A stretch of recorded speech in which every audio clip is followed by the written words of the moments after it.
Assalamualaikum warahmatullahi wabarakatuh. Perkenalkan, kami dari kelompok 8 akan mempresentasikan mengenai kemandirian belajar pendidikan non-formal. Saya perkenalkan anggota kelompok 8 yaitu Syifa Aulia, Azmi Akmalia, Ranti Rahmawati. Selanjutnya pemaparan materi mengenai kemandirian belajar pendidikan non-formal. Pengertian kemandirian belajar.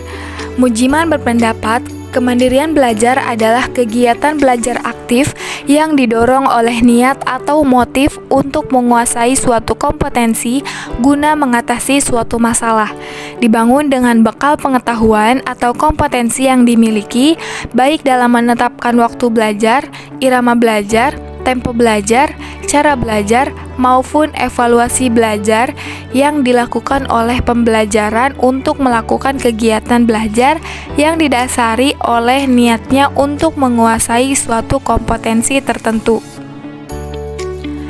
B. Kompetensi yang dikembangkan dalam pendidikan non-formal.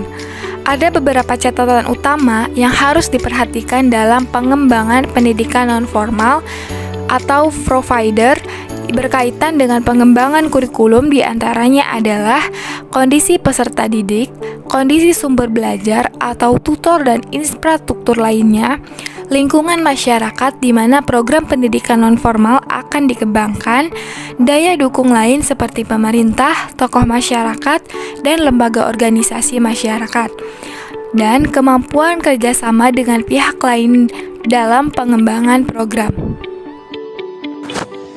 C. Mengembangkan kemandirian dalam proses pembelajaran PNF. 1. Definition of independent. Seperti diketahui dalam konsep pendidikan nasional bahwa core value pendidikan nasional adalah independen atau kemandirian. Kemandirian dalam hal ini berarti suatu membuat karakteristik individu sehingga mampu membuat keputusan sendiri setelah secara masak dan konsekuen mampu menstimulkan dan mensinergikan lingkungan secara baik.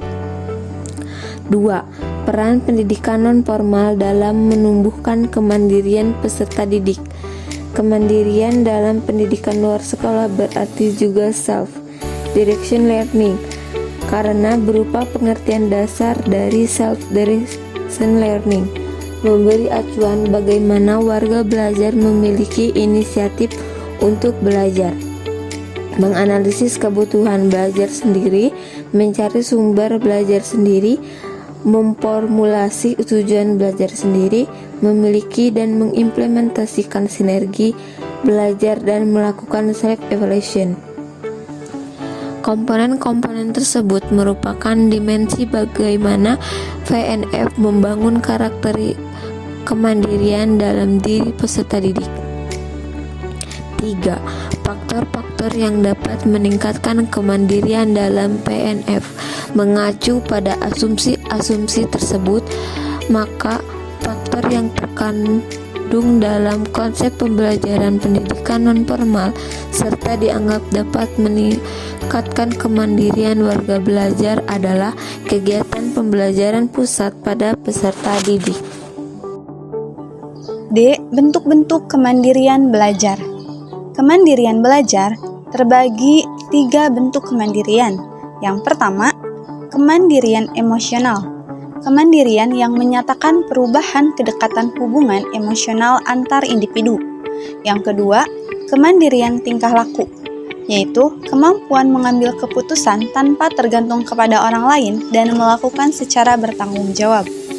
Yang ketiga, kemandirian nilai, yaitu kemampuan memaknai seperangkat prinsip tentang benar dan salah atau tentang penting dan tidak penting. Adapun ciri kemandirian belajar.